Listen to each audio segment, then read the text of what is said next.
Assalamualaikum warahmatullahi wabarakatuh. Jadi pada hari ini kita akan terangkan tentang konsep etika profesionalisme keguruan. Apakah yang dimaksudkan dengan etika profesionalisme keguruan? Definisinya adalah profession merupakan sesuatu bidang pekerjaan yang khusus dijalankan oleh orang yang mempunyai kelulusan latihan ikhtisas dengan sikap jujur, bertanggungjawab dan nilai tata kerja yang ditentukan. Sebagai contoh, guru perlu sewajarnya mematuhi etika ini untuk demi menjaga maruah, status akhlak dan imej kepribadiannya. Okey, baik, seterusnya kita tengok kepada etika kerja Kementerian Pendidikan Malaysia berdasarkan 5 prinsip dan 7 nilai. Etika kerja Kementerian Pendidikan Malaysia menggariskan 5 prinsip. Yang pertama, niat yang betul. Yang kedua, kelakuan yang baik. Yang ketiga, penggerak ke arah kebaikan. Yang keempat, memperkotakan apa yang dikata. Yang kelima, berdisiplin dan beradab. Kesemua prinsip ni adalah tanggungjawab sebagai etika kerja Kementerian Pendidikan Malaysia. Kemudian, Kementerian Pendidikan Malaysia juga menggariskan 7 nilai etika kerja. Yang pertama, bersifat amanah. Yang kedua, benar. Yang ketiga, bersifat bijaksana. Yang keempat, bersifat bersyukur. Yang kelima, bersifat dedikasi. Yang keenam, bersifat ikhlas. Dan yang terakhir, yang ketujuh, bersifat penyayang. Ketujuh nilai etika kerja KPM ini menggariskan sebagai tanggungjawab profesion keguruan dalam menjalankan kerja.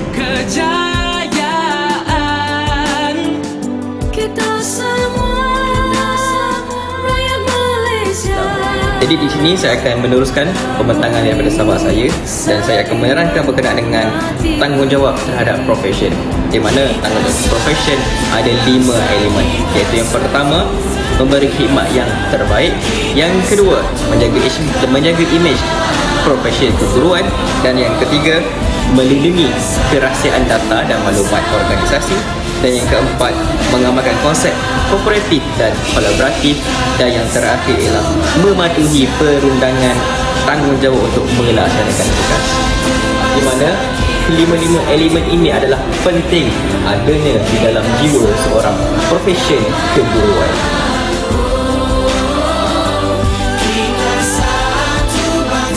Saya akan meneruskan pembentangan iaitu tentang tanggungjawab terhadap murid. Setiap kelas ini diperincikan dengan elemen dan juga indikator yang perlu dijiwai, diamalkan dan diperlihatkan oleh guru untuk melaksanakan tanggungjawab profesional. Baik. Okey, elemen yang pertama iaitu memberikan pendidikan yang berkualiti. Maksudnya kat sini memberikan pendidikan yang berkualiti ni, maksudnya kita akan pastikan murid itu mencapai tahap penguasaan dalam pengetahuan, kemahiran dan juga nilai yang sepatutnya lah. Kemudian mengawal kualiti hasil pembelajaran murid supaya mereka dapat menguasai pengetahuan, kemahiran dan nilai yang sepatutnya. Kemudian mereka juga dapat mengembangkan potensi murid secara menyeluruh dan juga dapat bersepadu untuk mewujudkan insan yang seimbang dan harmoni. Baik, elemen yang kedua ialah mengutamakan kebajikan murid. Kat sini dapatlah menitik beratkan tentang kesihatan murid, keselamatan murid dan keperluan murid lah. Hal ini dapat mewujudkan persekitaran yang kondusif, selamat dan sihat, ataupun dapat mengelakkan berlakunya situasi yang boleh mengaibkan pelajar ataupun membahayakan murid. Baiklah, seterusnya elemen yang ketiga iaitu dapat menghindari diskriminasi terhadap murid. Okay, hal ini dapat diterangkan iaitu dapat mengamalkan sikap adil terhadap semua murid lah. Maksudnya bersikap adil lah, sikap murid kepada setiap murid tu bersikap adil. Kemudian dapat memberikan peluang yang sama terhadap semua murid. Maksudnya beri peluang lah terhadap semua murid tu, peluang yang sama. Bukan hanya fokus pada satu murid ni saja, beri peluang pada satu murid ni saja, tapi memberikan peluang kepada semua murid, peluang yang sama. Kemudian mengamalkan sikap bersangka baik terhadap murid. Maksudnya bersangka baiklah kepada semua murid, bukan hanya pada satu murid ni saja, tetapi bersikap bersangka baiklah kepada semua murid. Dan seterusnya, elemen yang keempat, bersikap terbuka terhadap kepelbagaian murid. Contohnya menghormati dan memberikan kepercayaan kepada peribadi murid yang pelbagai. Maksudnya kita hormatlah peribadi murid tu. Jangan kita tak hormatlah. Maksudnya tentang peribadi murid tu kita kena hormatlah. Okey, kemudian mengamalkan sikap neutral untuk menguruskan murid. Sikap neutral lah, yang kata sabar nak mengurus.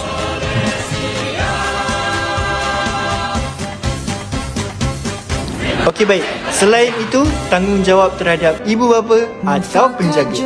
Yang pertama, menghormati peranan ibu bapa atau penjaga.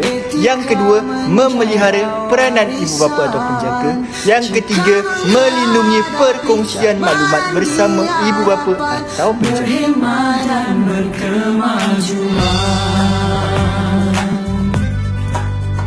Seterusnya ialah tanggungjawab terhadap masyarakat dan negara. Di sini terdapat 5 juga elemen penting di dalam terasa yang keempat, itu tanggungjawab terhadap masyarakat dan negara. Iaitu yang pertama ialah memupuk keyakinan masyarakat terhadap profesi keguruan, dan yang kedua melahirkan warga negara yang bertanggungjawab, dan yang ketiga meraihkan kepelbagaian dalam kemasyarakatan, yang keempat memelihara hak asasi manusia, dan yang seterusnya ialah melibatkan diri dalam kerjasama pintar dalam masyarakat. Di mana kelima-lima elemen penting ini dalam aspek tanggungjawab terhadap masyarakat dan negara seharusnya diamalkan oleh seorang profesion keguruan. Tegak bangsa kerana budi kami Baiklah, kesimpulannya guru adalah role model dalam kelompok masyarakat dan negara.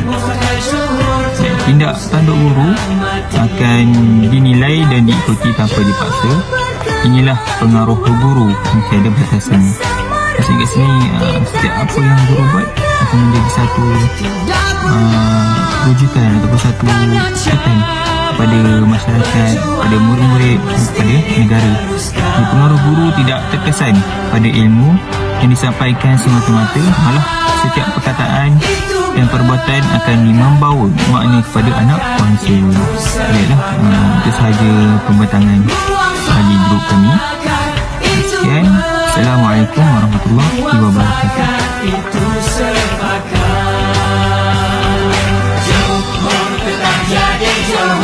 Hidup bermuafakat, luaskan kuasa-Mu.